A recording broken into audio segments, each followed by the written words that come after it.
breaker into the black. This is Long Haul Preacher, and I ain't going back.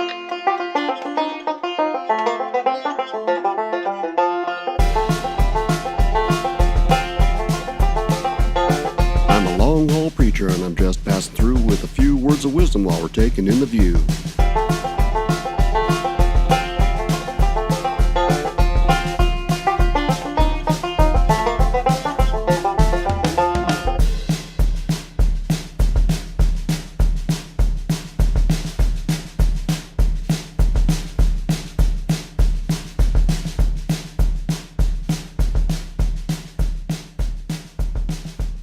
Thanks to all who have been sticking with me on the website longhaulpreacher.space. Please take note of the intro, as I am dedicating this podcast to all those who have been helping out in the wake of so many disasters. You can, if you can, donate blood today to your local blood bank. And you can always donate to outfits like Convoy of Hope, helping to reload the supplies that are being used in places like Louisiana, Texas, and Florida. Well, it has been a very long summer of daycare falling apart and hard classes, but today I have just barely enough time to do one podcast. And now that Gamescom is over, I wanted to do a re-examination of one of the two most clicked podcasts I have on Star Citizen, that is Exploration. So let's call this Exploration. With 3.0 still on the horizon, as I admit it has been since the last time I did this podcast on exploration, we are starting to see exactly what they have in mind for solar system exploration. That is, derelict ships on planetary and lunar surfaces. But the ones I'm excited about are the ones floating in space, because they will be a challenge to find without good long-range sensors. That takes out all of the beginner ships that are marked as exploration from the Mustangs and Auroras, but it also adds one ship not marked Explorer, the Endeavour, when paired with the telescope array. While it is not expected for some time, this will be considered in this podcast. As TIG catches up with their upgrade schedule, jump points will not long after become another sought-after commodity. This time, though, I will explain why this is important. But let's just go through the list of ships by jump point size. Now, 3 ships fall into this category. The smallest is the Origin 315P, a single-man craft based around the 300 series racer. Since it isn't very family-friendly, being only a single-seater, I won't go into too much detail, but it can be paired with other ships and be great for exploration due to the tractor beam attachment.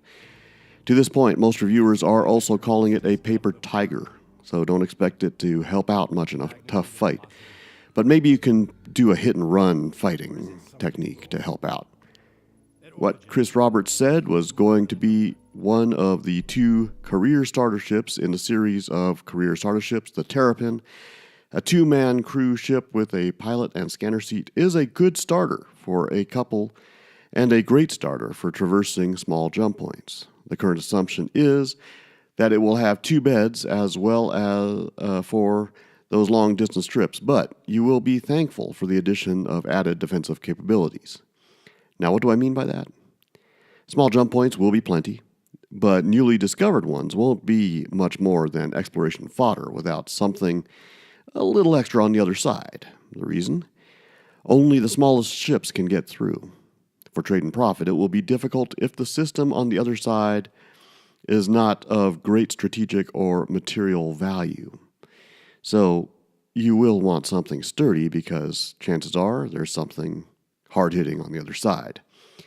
On the other hand, this brings up the Freelancer DUR. This is a combination of scanner, added fuel, unlike the Terrapin, and also, unlike the Terrapin, added cargo space. The DUR is the ideal ship for small jump points. You will also greatly appreciate the added fuel since if you are really looking for secrets in a brand new solar system, regular and quantum drive fuel will be a must. 4 beds will also help since, though it is a 2-crew ship, exploration can continue through 2 bridge shifts for those long distance runs to unknown specs on the scanner. New systems will likely only be explored by regular drive, except between the largest of targets for the scanner to lock onto for the quantum drive. My wife and I have both the DUR and the Terrapin, and we'll give you tours after they are finalized and released. Medium. For medium and large jump points, there is only one sure thing and one possibility. The possibility is the newly announced concept ship, the Origin 600i. I have made no secret of my dislike of this luxury armchair explorer.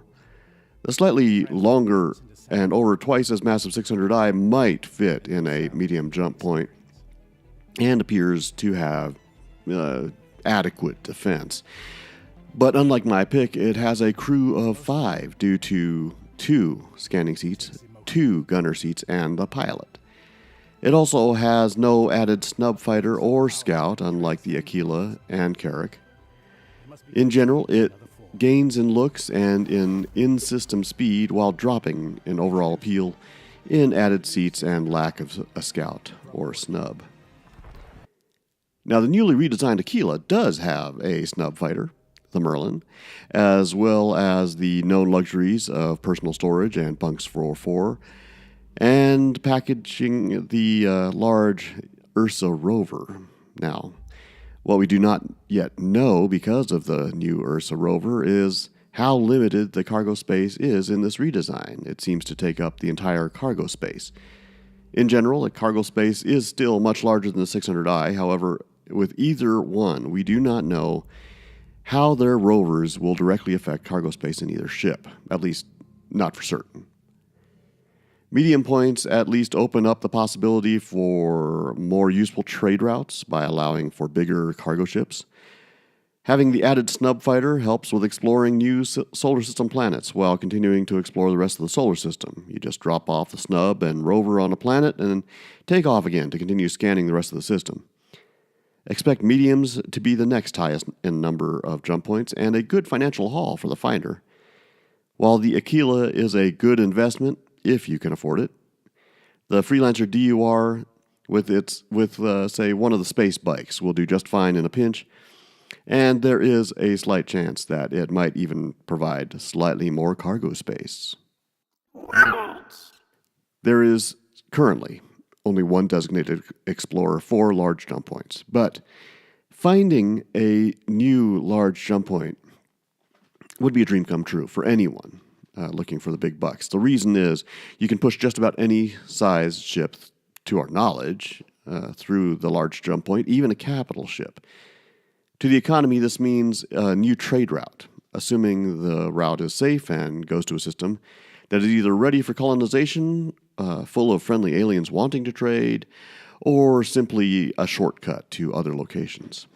For example, to those that could normally only be hit with small jump points. Now, they wouldn't just introduce any old ship for such an important discovery. Meet the Anvil Carrack. Not only does it have a scout ship in the hangar and a rover of some kind that has yet to be shown, or maybe designed even, it also will have a repair bay and a medical facility, making it one of the most versatile ships you will ever find coming off the assembly line. Some have even speculated, based on the concept pictures, that it might be a great little command and control ship due to the upper deck holographic display. Like the 600i, it supports a crew of 5, so be prepared to load it out. And speaking of large ships in large jump points, let's not forget the MISC Endeavour. Combine the Endeavour with a telescope array, a hangar for smaller ships like the Terrapin or Freelancer Door or even a 315P, and maybe the computer from the science lab, and you may have the absolute best money can buy with regards to heavy-duty exploring, being able to keep a crew well working at finding those distant or hard-to-find jump points in any solar system, and at the same time those derelict ships and other artifacts floating in the middle of nowhere. It takes quite a large crew to accomplish this, however, so it is not for the faint of heart. Best of all, not unlike the Terrapin, the ship's forward section, known as the Explorer, can withstand up to a dive past a solar corona. Most ships can't. Last thoughts. So, what of those beginner ships or just plain being on a budget? Well, here's my suggestion. Live budget-wise if you can't or won't spend the high dollars like I already have and work your way up in-game to the larger ships.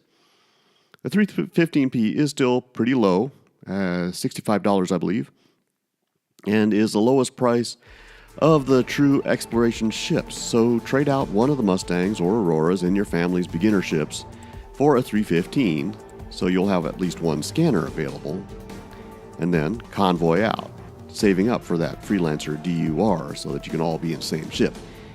I highly recommend the Aurora over the Mustang because of the cargo space and pretty equal fighting ability, one being more armored and the other being faster and more maneuverable, but really, just let them each decide what ship to start out with so that they get to pilot the way they want to pilot. And that does bring up the last note. Remember, this is about family fun.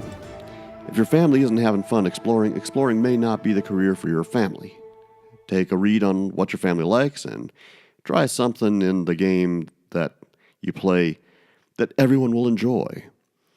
It's no fun when someone is left out.